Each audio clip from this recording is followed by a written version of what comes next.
What's up, guys? Welcome to Daily Dose of Reddit. This is your host, Zach, and today's subreddit is r/ProRevenge. Alright, this story's called Lady Wanted to Get Drinks Free, so I made them worth that price. I'm a bartender, and the area I work in is upper class and petty as hell. As I tell people all the time, I don't go out here, I just work here. One random night, not too long ago, I'm making drinks at the well for servers to take to their customers at their tables while the other bartenders handle our bar top guests. It's the middle of our rush, and one of my servers comes up with the drink 1/4 full and sets it down, saying the customer hates it and was demanding a different drink. Specifically, they wanted a vodka mojito. I was too busy to put up a fight, and the poor girl looked run down already from the night, so I went ahead and made it, even though it was obvious the woman was just looking for free crap. The server runs the drink to the table, and it happens to be the table closest to my well, so I can see and hear everything. She sets it down and hurries off to another table, waving her down, and I watch as this woman slams the drink until there is nothing but mint and ice left in the glass, with maybe half an ounce of liquid in the bottom, then turns around and grabs the server again. I specifically asked for this with vodka. Yes, ma'am, it is. I know what vodka tastes like. This is clearly rum.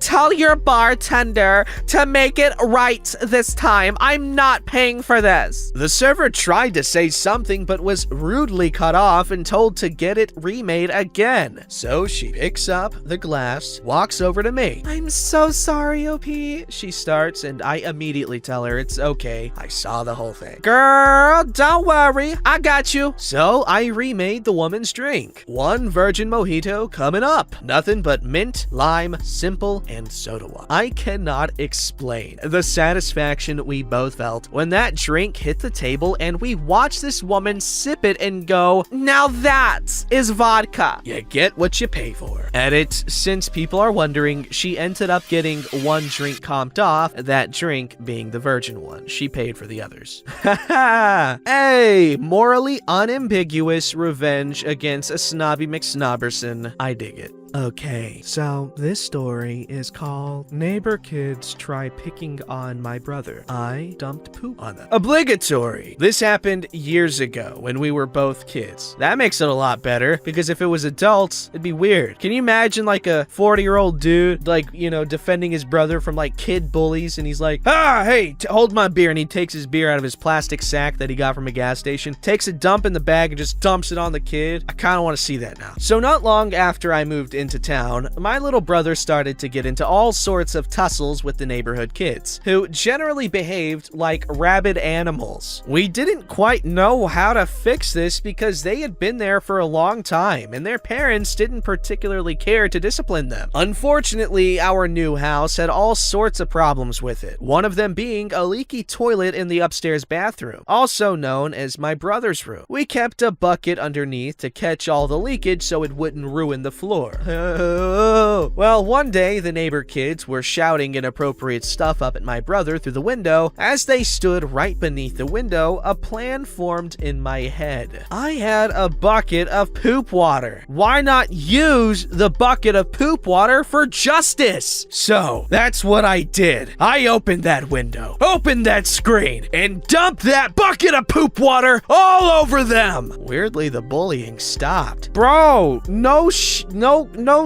I don't know what words. I keep wanting to say poo. I mean poo, not poo. C poo is okay. Crap. No crap, it stopped, man. Can you imagine this? Like, you're messing with some freaking punk. Okay, he's gonna think you're a punk. You didn't do anything, but you're a punk to him, obviously. So you're trying to mess with some punk, and then he has a bucket of poo water, and he uses that bucket of poo water, and he dumps it all over you, man. How are you not gonna be terrified? You do not mess with someone who has the means. I mean, obviously, we know the full story. We know the history of the poo bucket, but little literal poo head here doesn't. So they're scared pooless. I mean, obviously not pooless because you made sure of that, buddy. Alright, this story's called I May Be Too Big to Retaliate, but My Little Brother Isn't. Whoa, that's dark.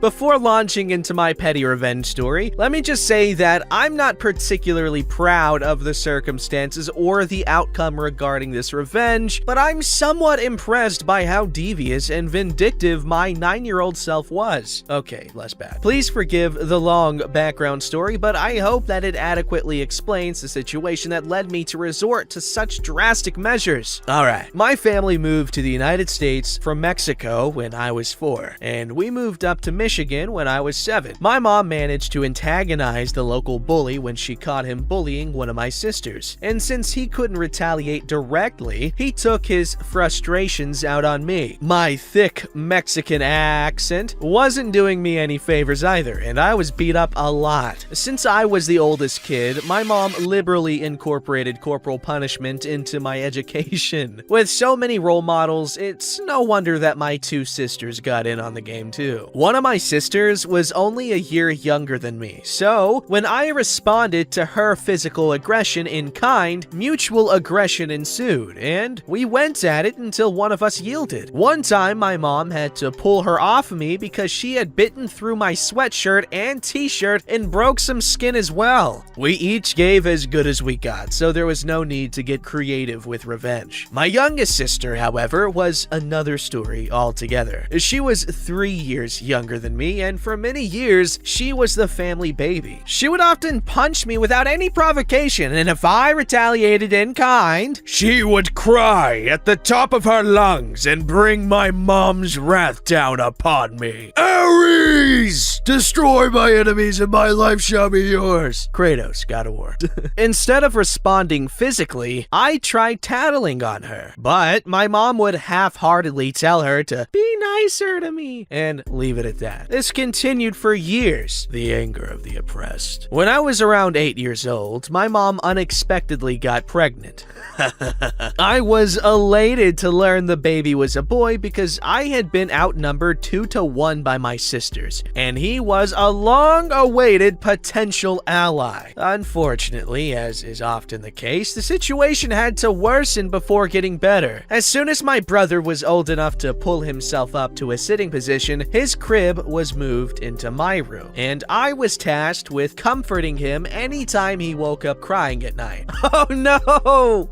For this reason, I developed a real appreciation for the plight of parents who are nursing infants. That is messed up. He did not sign up for a baby. Even though I was given this chore at night, my mom took it on herself during the day. For this reason, she looked forward to his daily naps, and one sure way to tick her off was to wake the baby during his nap. Back in the 70s, a nice stereo system was pretty much a must-have in any suburban home. In addition to being a status symbol, it was decorative and functional. Get yours today. Only 5 payments of $5.99.99.95. Our super nice stereo system and speakers were conveniently located right next to the door to my room. Given my mom's appreciation for my brother's nap time, I still wonder why she chose to have him nap in my room. This is where my revenge began. My youngest sister was obsessed with disco, and she listened to the Saturday Night Fever soundtrack on the good stereo every chance she got. My mom often warned her to keep the music down so as to not wake my brother. So it was that after yet another episode where she threw a punch and received no consequences whatsoever, I came to the realization that the best way to counter my little sister was with my little brother. Haha! My little brother napped every day at around the same time, from noon to 2, and it was almost guaranteed that my sister would be playing her music at some point during his nap. At around 11:45 a.m., shortly before my brother was about to go down for his nap, I cranked every single frequency on the stereo up to full volume. As expected, she sauntered up to the stereo right in the middle of his nap and pressed the power button without even looking at the volume. The bass reverberated throughout the house, shaking the pictures on the walls, and the music could be heard all the way right in my mom's bedroom, on the other side of the house. It was no wonder that my brother immediately woke up and started screaming. My mom was livid, and even though she had never corporally punished my sister before, she more than made up for it on that day. She dragged my sister into her bedroom, and the sounds of slaps and punches were interrupted only by my mom's screams of rage and my sister's cries of pain. Yikes. I wish I could say that I found satisfaction in my revenge, but in truth, I was horrified at the fury I'd unleashed. I curled up into a fetal position on my bed and tried to ignore my sister's cries and my mother's screams in the other room, as well as my brother's crying. I even considered fessing up to my own part in the matter, but I was too cowardly to take the blows that were being showered on my sister. From that day on, the immunity that my sister had enjoyed as the family baby was gone, and corporal punishment was incorporated into her education as well. Emily Bronte wrote, "Treachery and violence are spears pointed at both ends. They wound those who resort to them worse than their enemies." When I read that quote in high school, I knew exactly what she meant. On the other hand, my sister learned how it felt to be beaten, and she wasn't so eager to punch me anymore. My revenge was a bittersweet success. Yo, honestly, that's how it be sometimes, man. Especially back in the 70s when no one gave a crap about what psychologists said. People still don't care, I guess, but it's less of an issue now. But, hey, might not agree with it, but psychologists say that, there's not necessarily much of a benefit in beating your kids. I mean, or just smacking them or whatever. Like, I can understand playful, hey, get your stupid ass over here, let me beat the crap out of you. That's fun, give them a black eye out of love. I'm kidding, don't do that. I'm not advocating for that. But my point is that, corporal punishment isn't necessarily the most effective means of parenting and discipline. I'm more of a fan of what one would refer to as a democratic household. It encourages independence, which is important if you want to be a functional person in anything. It encourages kids to grow up learning how to be reasonable and learning to reason with others. Anyway, OP was really clever here, really good revenge. And it's really good that he was able to reflect on, the larger consequences of it, which is, I feel, one of the fundamental reasons why we share stories, so that we can extract lessons from them. But no one's gonna ever listen to them. It's gonna be like, wow, my life's changed. I'm a completely different person for 5 minutes. Then you're just gonna watch something else and just completely forget about it forever until it shows up in your recommended or something like 3 years later, and you're like, wow, my life changed all over again for 5 minutes. Alright, Ski, this story's called "Won't Allow the Bartender to Turn Down the Jukebox Volume?" Okay, listen to music you didn't play. So this happened to me about 8 years ago. I finally turned 21, and my parents wanted me to shoot on their teams in the bar dart leagues. One was a Thursday night league, and one was a Friday morning league for the third shifters that started at like 8 or 9 a.m. Because I shot the night before, I was generally hung over for Friday AM League. And I am by no means a morning person in general, so I'm typically crabby for the first few hours of being awake, and on this particular day, we had to shoot at this bar that I did not care for. When we started to shoot our match, this dude on the other team decided to start playing the jukebox. Normally not a big deal, except that it was at an extremely loud volume, and it was the screamo hard rock music. And this type of music I do not care for, especially so loud, and I'm so hungover. This was also when playing from your phone was still somewhat new, and not many people realized you can skip songs and play without physically going to the jukebox. I had asked the bartender if they could turn the volume down, as there were only 9 people in the bar, 4 people per team and the bartender. The people in the bar were not talking loud enough to justify the music volume, but the dude yelled at me for asking it to be turned down, saying he paid for it, he wants to listen to it loud. Being this was their home bar and he was probably a regular there, the bartender sided with them. After the second song, I couldn't take it anymore. I signed on to the jukebox app and I loaded my phone with over $40 worth of credits and started playing the most annoying, to the other team at least, it was music I like, non-screamo music I could find. And of course, I paid the premium price, so my songs got to be played next. So his next next song got interrupted with, wait for it, Derry, Barbie Girl. Oh yeah, you know the one. I'm a Barbie girl in a Barbie world. His teammates look at him like, what the fuck, dude? You play this? He's confused, saying like, no, I didn't even play this crap. I must have hit the wrong button. Remember, these internet jukeboxes aren't like the old ones where you hit the letter and number. So there's really no way you could have accidentally went from insert screamo song here to Barbie Girl. My team knew what was going on because I showed them my plan. Next song was a slower country song. Then after that, some Backstreet Boys or NSYNC. I don't remember exactly. I do know it was either pop, country, anything but rock, anything but screamo. But with each song, the guy who played the music originally just kept getting more and more mad, saying he didn't play this, while his buddies were giving him crap about his music selection, because he was the only one physically at the jukebox. Meanwhile, my team and I are all laughing and singing and having a grand time. Whatever song he played next was the straw that broke the camel's back. He slams his fist on the bar and screams at the bartender to skip this crap, and he wants his money back due to the broken jukebox that wasn't playing his songs. I calmly stopped the bartender before she skipped it and said that if you skip any of these songs, you will have to reimburse me, as I paid for them. I showed her my phone, and the bartender realized what had happened, but the dude was still confused, mad, and clueless. Now, the conversation is how I remember it. It was 8 years ago, so it's not word for word, but pretty damn close. What do you mean you played this? You didn't even go up to the jukebox. I played them from my phone. Wait, you can do that? Yep, it's a nice feature of those internet jukeboxes. You can download an app and never have to get up off your bar stool. But they should have played after mine. I played first. Yeah, but I paid extra to have them skipped. Well,